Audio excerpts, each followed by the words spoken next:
আগামী কয়েক ঘন্টার মধ্যে পুরো ঢাকা শহরকে ব্লকেট ঘোষণা করা হচ্ছে। পুরো ঢাকা শহর অচল করে দেওয়া হবে ইশরাকের সমর্থকরা। ইশরাকের পক্ষে ফাইনালি কারা মাঠে নামছেন? এই ঢাকা দক্ষিণ সিটি কর্পোরেশনের যারা কর্মকর্তারা আছেন তারাও কিন্তু তার পক্ষে আজকে কি বলা হয় যে একাত্মতা ঘোষণা করেছেন। সেনা প্রধানকে আসলে একটা শক্ত অবস্থান নিতেই হবে, কারণ তার হাতে সময় কমে আসছে। জুলাই ঘোষণাপত্র আসছে, সংবিধান বাতিল হচ্ছে। রাজপথে সংবিধান বাতিল করে ফেললে ইউনূসকে তিন সেনাপ্রধান 2 দিনের একটা আলটিমেটাম দিয়ে এসেছে, 2 থেকে 3 দিনের একটা আলটিমেটাম দিয়েছে। তার মধ্যে আইন শৃঙ্খলা পরিস্থিতি এবং দেশের সমস্ত যে অস্থিতিশীল পরিস্থিতি সেটাকে শান্ত করার বিষয়ে তাকে আলটিমেটাম দিয়েছে। অন্যথায় তিন বাহিনীর প্রধান বা সেনাপ্রধানরা অন্য কোনো ব্যবস্থা নেবেন। বাংলাদেশের অন্তর্বর্তীকালীন সরকারের যিনি প্রধান উপদেষ্টা রয়েছেন উনি বিভিন্ন কারণে সেফ এক্সিট নেওয়ার একটি পরিকল্পনা করছেন। কেউ কেউ মনে করছেন যে তাদের লাভ হবে যদি সেনাপ্রধান ক্ষমতা নিয়ে নেন। এখন তাদের লাভের কারণে যদি বাংলাদেশে একটি সেনা শাসন চলে আসে তাহলে কিন্তু যমুনাতে আবার আরেকটা আন্দোলন দানা বেঁধেছে। এদিকে গতকালকে প্রধান উপদেষ্টা সেনা প্রধানের সঙ্গে গুরুত্বপূর্ণ বৈঠক করেছেন, 3 বাহিনী প্রধানের সঙ্গে বৈঠক করেছেন। কি হচ্ছে, কি হবে আজকের পরে? আসসালামু আলাইকুম এভরিওয়ান, কি অবস্থা সবার? আশা করছি সবাই ভালো এবং সুস্থ আছেন। প্রতিদিনের মতো আমি ফারুকি ইউটিউব চ্যানেলের পক্ষ থেকে সোয়াইব আপনাদের সাথে আছি। আপনারা ইতিমধ্যে ভিডিওর কিছু টাইটেল এবং থাম্বনেল এবং কিছু অংশবিশেষ দেখে জানতে পেরে গিয়েছেন ভিডিওটা কতটুকু গুরুত্বপূর্ণ হতে যাচ্ছে। আপনারা সম্পূর্ণ পুরো ভিডিওটি দেখলে বুঝতে পারবেন ভিডিওটা আরও কতটা তথ্যবহুল এবং গুরুত্বপূর্ণ। সো আশা করবো এক মুহূর্ত না টেলে সম্পূর্ণ পুরো ভিডিওটি আপনারা দেখবেন। সম্পূর্ণ ভিডিওটি শুরু করার আগে আপনাদের কাছে একটা অনুরোধ জানিয়ে রাখতে চাই, যারা আমাদের এই ইউটিউব চ্যানেলে এখনও নতুন তারা অবশ্যই সাবস্ক্রাইব করে একটা লাইক দিয়ে পাশে থাকবেন। সো চলুন শুরু করি, লেটস বিগিন। আলটিমেটাম দিয়েছে, একটা 3 দিনের একটা আলটিমেটাম দিয়েছে। এর মধ্যে যদি রেস্টোর করতে না পারে, দেশকে যদি শান্ত করতে না পারে সার্বিক দিক থেকে, তাহলে ইউনূসের বিরুদ্ধে তারা কোনো পদক্ষেপ নেবে। এই কারণে নিবে যে 3 বাহিনীর প্রধান জানে জুলাই প্রক্লামেশন যদি জারি হয়ে যায় তাহলে দেশের সার্বভৌমত্ব, স্বাধীনতা, সংবিধানের শূন্যতায় পড়ে একটা অজানার উদ্দেশ্যে রওনা হবে। এই বিপত্তিটা বুঝতে পেরে সেনাপ্রধান তার আগে থেকে কার্যকরী পদক্ষেপ নিচ্ছে। আমরা গোপন সূত্রে বা আমাদের তথ্য সূত্রে যে সূত্রগুলো পেয়েছি তাতে গতকালকে থেকে আজকে দুপুর পর্যন্ত সেনাপ্রধানের সাথে, সেনাবাহিনীর বিভিন্ন স্তরের অফিসারদের সাথে এবং বাংলাদেশের পক্ষে, বাংলাদেশের স্বাধীনতা সার্বভৌমত্বের পক্ষে অধিকাংশ সেনা অফিসার এবং কর্মকর্তা কিন্তু বাংলাদেশের স্বাধীনতা সার্বভৌমত্বের পক্ষে, তাদের সবার সাথে আলোচনা হয় এবং আলোচনার পরিপ্রেক্ষিত নিয়ে বিকেলবেলা বা সন্ধ্যার দিকে প্রধান উপদেষ্টার সাথে একটা বৈঠক হয় এবং প্রধান উপদেষ্টার সাথে বৈঠক প্রথম যে সময়টা দিয়েছিল সেই সময়টা কিন্তু দুপুরের পরপরই তারা নোটিশ করেছিল যাওয়ার জন্য, কিন্তু প্রধান উপদেষ্টা আসলে কথা বলতে বা সময় দিচ্ছিল না। সে নানান ছলনায় সেই সময়টাকে পিছাচ্ছিল।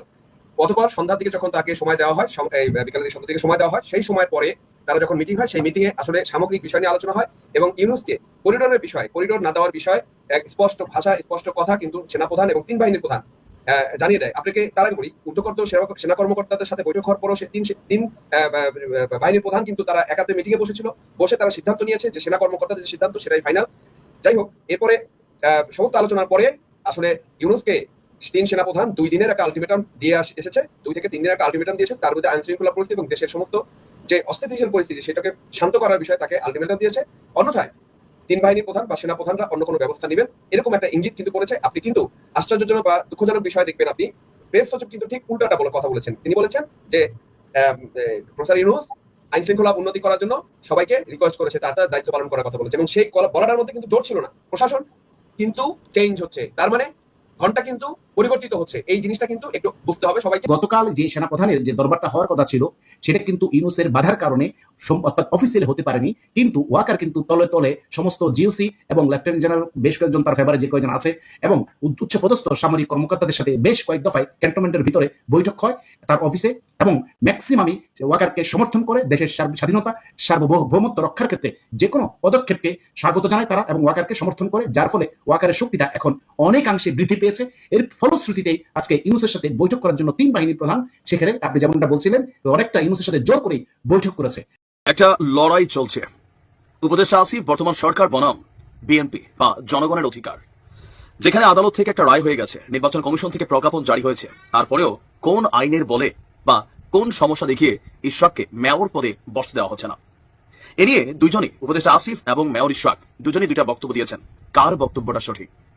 উপদেষ্টা আসিফ 10টা কোটেশন দিয়েছেন যে এই সমস্যাগুলোর কারণে মেয়র পদে ইশরাককে বসানো যাচ্ছে না, বাট তারই 10টা যে কোটেশন তিনি জাতির সামনে প্রকাশ করেছেন এগুলো কতটুকু ভুলে ভরা, তারই সমর্থক বা তারই সতীর্থ, তারই বড় ভাই সৈয়দ আব্দুল্লাহ, এই বৈষম্য বিরোধী আন্দোলনের যে বেনজিরের, তারপর হচ্ছে ছাগলের বিভিন্ন যে কর্মকাণ্ড যিনি প্রকাশ করেছিলেন, সেই সৈয়দ আব্দুল্লাহ চোখে আঙুল দিয়ে দেখিয়ে দিয়েছে উপদেষ্টা আসিফের এই সরকার যেখানে রাত্র 2টার সময়, 3টার সময়, 12টার সময় সিদ্ধান্ত নিতে পারে, সেখানে নির্বাচন কমিশন রাত 10টার সময় প্রজ্ঞাপন কেন জারি করতে পারবে না?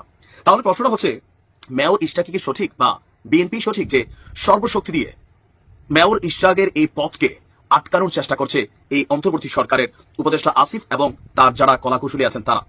এখানে ইশরাক বেশ কিছু অভিযোগ এনেছেন। তার বক্তব্য হচ্ছে মেয়র ফেওর কিছু না, অন্তর্বর্তী সরকারের কতিপয় ব্যক্তির অন্তরে ক্ষমতার লোভ এবং এটি চিরস্থায়ী করার কুৎসিত সত্যটা বের করে আনাটাই ছিল মুখ্য উদ্দেশ্য। এমনকি আজকে আমরা যখন এই নিউজটি করছি, আগামী কয়েক ঘন্টার মধ্যে পুরো ঢাকা শহরকে ব্লকেট ঘোষণা করা হচ্ছে, পুরো ঢাকা শহর অচল করে দেওয়া হবে ইশরাকের সমর্থকরা। আরো মজার বিষয় হচ্ছে, ইশরাকের পক্ষে ফাইনালি কারা মাঠে নামছেন? এই ঢাকা দক্ষিণ সিটি কর্পোরেশনের যারা কর্মচারী কর্মকর্তারা আছেন তারাও কিন্তু তার পক্ষে আজকে কি বলা হয় যে একাত্মতা ঘোষণা করেছেন। সিটি কর্পোরেশনের প্রত্যেক কর্মচারী ইউনিয়নের সভাপতি এবং সাধারণ সম্পাদক উপস্থিত হয়ে গতকালকে ঢাকাবাসীর এই আন্দোলনের সাথে একাত্মতা ঘোষণা করেছেন। তারা ঘোষণা করেছেন আজকে সকাল 10টার মধ্যে যদি দাবি মানা না হয় তাহলে ঢাকা শহরে যে দক্ষিণ এরিয়া আছে সম্ভবত সেখানে পরিচ্ছন্নতা সেবা, ময়লা পরিবহন সেবা এবং বিদ্যুৎ সেবা সহ সব ধরনের নাগরিক সেবা বন্ধ করে দেওয়া হবে। অপরদিকে আমাদের উপদেষ্টা আসিফ বলছেন যে দেখেন ভাই, এটা ব্যক্তিগত আক্রমণের জায়গা না, এটা আইনের জায়গা। বিএনপি নেতা কর্মীরা বলছেন আপনারা যে আইন কপচাচ্ছেন, সেই আইন কপচানোটার পেছনে এনসিপি অথবা আপনাদের যেগুলো দরকার সেগুলোর ব্যাপারে এই দেশে রাত 3টার সময় যখন জরুরি বৈঠক হয়, রাত 12টার সময় যখন জরুরি বৈঠক হয়, তাহলে আমাদের বেলায় কিসের আইন আপনারা শিখাচ্ছেন? প্রশ্নটা হচ্ছে অনেকটা ইগো প্রবলেম এবং ক্ষমতার ভারসাম্য লড়াইয়ের প্রবলেম, এবং পাশাপাশি আগামী নির্বাচন কতটা সুষ্ঠু হবে এই ইউনূস সরকারের আন্ডারে সেটাই প্রশ্ন তুলেছেন ইশরাক। যে এই যে এখন আবার জাতীয় নির্বাচনের একটা ফন্দি সামনে আসছে, যে স্থানীয় সাধারণ নির্বাচন যেগুলো আপনার এই কি বলা হয় যে মেয়র, তারপর হচ্ছে আর বিভিন্ন যে পদগুলোতে এনসিপি যেই প্রস্তাব দিচ্ছে, সার্জিসরা যে প্রস্তাব দিচ্ছে, এগুলো উদ্দেশ্য প্রণোদিত নিজস্ব লোকদেরকে ক্ষমতায় বসানোর জন্য নির্বাচন আয়োজন করে সেই নির্বাচনকে ম্যানুপ্যালেট করে ক্ষমতাকে কুক্ষিগত করার নতুন নীল নকশা বা ষড়যন্ত্র হিসাবেই দেখছে বিএনপি। আমার কাছে মনে হয় আর কি, বাংলা একটা কথা আছে, গাধা পানি তো খায় বাট ঘোলাইয়া খায়। এই সরকারের অনেকগুলো সিদ্ধান্ত আছে যেগুলো আওয়ামী লীগের বিপরীতে যখন সিদ্ধান্ত নেওয়া হয় এগুলো বিদ্যুৎ গতিতে দৌড়তে, আর যেটার মধ্যে সরকারের স্বার্থ আটকানো আছে, উপদেষ্টাদের স্বার্থ আটকানো আছে, সেখানে স্থবির হয়ে যায়।